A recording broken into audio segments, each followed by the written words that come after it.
বিসমিল্লাহির রহমানির রহিম। Special security force SSF এর 40তম প্রতিষ্ঠা বার্ষিকী উপলক্ষে আয়োজিত আজকের এই অনুষ্ঠানে উপস্থিত মন্ত্রিপরিষদ সদস্য এবং উপদেষ্টাবৃন্দ, সেনা, নৌ এবং বিমান বাহিনী প্রধানগণ, এসএসএফ প্রধান এবং এই বাহিনীর বিভিন্ন পর্যায়ের কর্মকর্তা ও সদস্য এবং সম্মানিত সুধীমণ্ডলী, আসসালামু আলাইকুম। আজ থেকে 40 বছর আগে সময়ের প্রয়োজনে এই বিশেষ নিরাপত্তা বাহিনী প্রতিষ্ঠিত হলেও 1991 সালের 27শে সেপ্টেম্বর নাম পরিবর্তন করে এসএসএফ নামে এই বিশেষ বাহিনী যাত্রা শুরু করেছিল। দায়িত্বের পরিধিও বেড়েছিল। প্রতিষ্ঠাকাল থেকে আজ পর্যন্ত এই বিশেষ নিরাপত্তা বাহিনীর সঙ্গে যারা যুক্ত ছিলেন কিংবা বর্তমানে যারা দায়িত্ব পালন করে চলেছেন, আমি আপনাদের সবাইকে প্রতিষ্ঠা বার্ষিকীর শুভেচ্ছা জানাই। মরহুমা বেগম খালেদা জিয়া বিভিন্ন মেয়াদে সরকার প্রধান থাকাকালে এবং সর্বশেষ জীবনের শেষ দিনগুলোতে তিনি এভারকেয়ার হাসপাতালে চিকিৎসাধীন থাকা অবস্থায় এসএসএফ অত্যন্ত আন্তরিকতার সাথে দায়িত্ব পালন করেছে।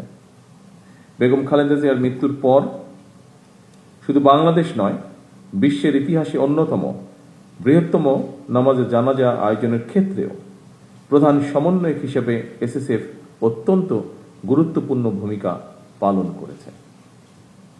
আমি এসএসএফকে আমার এবং আমার পরিবারের পক্ষ থেকে তার জন্য আবারও আন্তরিকভাবে ধন্যবাদ জানাই।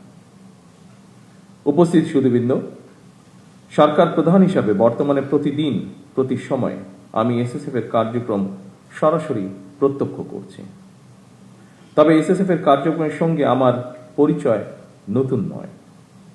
মরহুমা প্রধানমন্ত্রী বেগম খালেদা জিয়া যখন সরকার প্রধান হিসাবে দায়িত্ব পালন করেছেন তখন থেকেই, অর্থাৎ আমার তরুণ বেলা থেকেই আমি এসএসএফ এর কার্যক্রমের সঙ্গে পরিচিত। এসএসএফ যখন প্রতিষ্ঠিত হয়েছিল সেই সময়ের সঙ্গে বর্তমান সময়ের অনেক পার্থক্য। বর্তমানে আর্থসামাজিক রাজনৈতিক অবস্থা ব্যবস্থা, ভূ রাজনৈতিক পরিস্থিতি এবং তথ্য প্রযুক্তির অবাধ বিকাশের ফলে বহুমাত্রিক নিরাপত্তা চ্যালেঞ্জ তৈরি হয়েছে। এইসব চ্যালেঞ্জ মোকাবেলায় আধুনিক ও যুগ উপযোগী প্রশিক্ষণের মাধ্যমে নিজেদেরকে সার্বক্ষণিক প্রস্তুত রাখা অত্যন্ত জরুরি। একটি বিশেষায়িত বাহিনী হিসাবে সাহস, দক্ষতা, কৌশল এবং সর্বাধুনিক প্রযুক্তিতে এসএসএফ এর পিছিয়ে থাকার কোন সুযোগ নেই। উপস্থিত এসএসএফ সদস্যবৃন্দ, গত 12ই ফেব্রুয়ারি নির্বাচনে রাষ্ট্র পরিচালনার জন্য বিএনপি জনগণের ম্যান্ডেট পাওয়ার পর 17ই ফেব্রুয়ারি থেকে বর্তমান সরকার রাষ্ট্র পরিচালনার দায়িত্ব পালন করছে। রাষ্ট্রীয় নিয়ম অনুযায়ী সরকার প্রধান হিসাবে এসএসএফ সার্বিক নিরাপত্তা ব্যবস্থা গ্রহণ করেছে।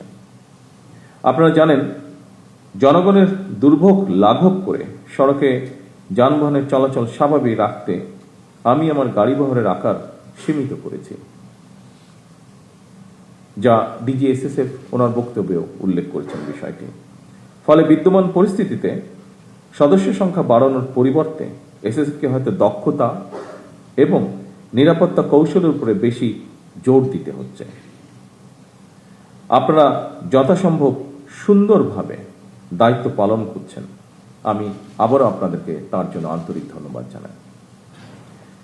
একটি গণতান্ত্রিক সরকারের প্রধান হিসাবে রাজধানী ঢাকা এবং ঢাকার বাইরে দেশের প্রত্যন্ত অঞ্চলে প্রায়শই জনসভা এবং বিভিন্ন রাষ্ট্রীয় কর্মসূচিতে অংশগ্রহণ করতে হয়। এই ধরনের অনুষ্ঠানে ব্যাপক জনসমাগমের মধ্যে নিরাপত্তা নিশ্চিত করা কিছুটা জটিল বৈকি। এই ধরনের পরিস্থিতিতে একদিকে সরকার প্রধানের নিরাপত্তা ব্যবস্থা বজায় রাখা, অপরদিকে নাগরিকদের জীবনের স্বাচ্ছন্দ্য নিশ্চিত রাখা, এই দুটোর মধ্যে ভারসাম্য রক্ষা করেই এসএসএফকে তাদের নিরাপত্তা কৌশল প্রণয়ন করতে হয়। আমি মনে করি এই ধরনের পরিস্থিতিতে সুষ্ঠু এবং সমন্বিতভাবে দায়িত্ব পালনের মাধ্যমে এসএসএফ এর কর্মদক্ষতাও প্রতিবাদ হয়ে ওঠে। উপস্থিত সুধীবৃন্দ, এসএসএফ এর প্রতিষ্ঠা বার্ষিকের এই দিনে আমি আমার একটি বিশেষ দৃষ্টিভঙ্গির কথা আপনাদের সঙ্গে শেয়ার করতে চাই। একটি গণতান্ত্রিক সরকারের প্রধান হিসাবে জনগণের বিশ্বাস এবং ভালোবাসার উপরেই আমার সবচেয়ে বেশি নির্ভরতা। সুতরাং নিরাপত্তার ঘেরাটোপে যাতে সরকার প্রধানকে জনগণ থেকে দূরে ঠেলে না দেওয়া হয়, এই সফিস্টিকেটেড বাহিনীর হিসাবে সেদিকেও বিশেষভাবে লক্ষ্য রাখার জন্য আমি আপনাদের প্রতি বিশেষভাবে আহ্বান জানাই। উপস্থিত সুধীবৃন্দ, কিছুদিন আগেই আমি এসএসএফ এর নবনির্মিত অত্যাধুনিক ফায়ারিং রেঞ্জটি উদ্বোধন করেছি। উদ্বোধনী মহড়াও প্রত্যক্ষ করেছি। পেশাগত কর্মদক্ষতা বাড়াতে নবনির্মিত এই ফায়ারিং রেঞ্জ নিঃসন্দেহে বিশেষ ভূমিকা রাখবে। আমি আশা করি নিরাপত্তা কৌশল প্রণয়ন এবং নিজেদের পেশাগত দক্ষতা বাড়াতে আপনারা এই ফায়ারিং রেঞ্জের সর্বোত্তম ব্যবহার নিশ্চিত করবেন। 2002 সালের পরে এসএসএফ এর রেড বুক সময়ের চাহিদায় অনুযায়ী পুনরায় সংস্কার করে বর্তমানে আরো আধুনিক এবং সময় উপযোগী করা হয়েছে। এই রেড বুক এসএসএফ এর কার্যপদ্ধতি এবং কার্যপদ্ধতির নীতিমালা প্রদানের পাশাপাশি আইনি সুরক্ষাও নিশ্চিত করেছে। আপনাদের জন্য রেড বুকে উল্লেখিত নির্দেশনা সমূহ যথাযথভাবে অনুসরণ অবশ্যই জরুরি। তবে রেড বুকের নির্দেশনার পাশাপাশি সময় এবং পরিস্থিতি বিবেচনায় প্রয়োজনীয় তাৎক্ষণিক সিদ্ধান্ত গ্রহণ এবং বাস্তবায়নেরও সুযোগ রয়েছে। এসএসএফ এর মতো বিশেষিত বাহিনীর জন্য আধুনিক নিরাপত্তা কৌশল এবং প্রযুক্তিগত দক্ষতা অর্জনের পাশাপাশি প্রতিটি সদস্যের সাহস, সততা, বিশ্বস্ততা, সর্বোচ্চ পেশাদারিত্ব, নিয়মানুবর্তিতা এবং সর্বোপরি চেইন অফ কমান্ড, এই বিষয়গুলো কঠোরভাবে মেনে চলা অপরিহার্য। উপস্থিত সুধীবৃন্দ, রাষ্ট্রপ্রধান, সরকার প্রধান এবং দেশে বিদেশে রাষ্ট্র ঘোষিত বিশেষ গুরুত্বপূর্ণ ব্যক্তিদের নিরাপত্তা নিশ্চিত করার সঙ্গে দেশের জাতীয় নিরাপত্তার বিষয়টিও জড়িত। সুতরাং নিরাপত্তা ব্যবস্থা সুদৃঢ় করতে দেশের অন্য সকল নিরাপত্তা আইন শৃঙ্খলা বাহিনী, গোয়েন্দা সংস্থা এবং বিভিন্ন মন্ত্রণালয় সমন্বয়ের মাধ্যমে এসএসএফকে নিরাপত্তা কৌশল নিশ্চিত করতে হয়। আমি মনে করি সমন্বয় যত বেশি দক্ষতার সঙ্গে করা যায়, নিরাপত্তা ব্যবস্থাও তত বেশি সুচারুরূপে সম্পন্ন করা সম্ভব হয়। দেশের সেনা, নৌ বিমান, পুলিশ এবং আনসার বাহিনীর মধ্য থেকে দক্ষ কর্মকর্তাদের বাছাই করে এসএসএফ গঠন করা হয়। এরপর আপনাদেরকে গুরুত্বপূর্ণ ব্যক্তিদের নিরাপত্তার জন্য আপনাদেরকে দেশে এবং বিদেশে উন্নত মানের প্রশিক্ষণ গ্রহণ করতে হয়। আধুনিক বিশ্বের সঙ্গে তাল মিলিয়ে এসএসএফকে আরো কর্মদক্ষ করে গড়ে তোলার লক্ষ্যে সরকার প্রয়োজনীয় সব ধরনের পদক্ষেপ অব্যাহত রাখবে ইনশাআল্লাহ। উপস্থিত সুধীবৃন্দ, আরো একটি বিষয়ের উপরে আপনাদের দৃষ্টি আমি আকর্ষণ করতে চাই।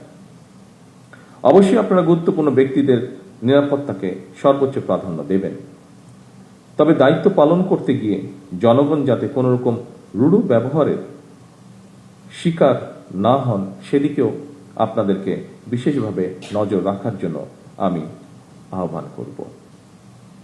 আপনারা দেশের সর্বোচ্চ পেশাদারিত্বের সঙ্গে দায়িত্ব পালন অব্যাহত রাখবেন, এই প্রত্যাশা রেখে আমি আমার বক্তব্য শেষ করছি। আল্লাহ হাফেজ। বাংলাদেশ জিন্দাবাদ।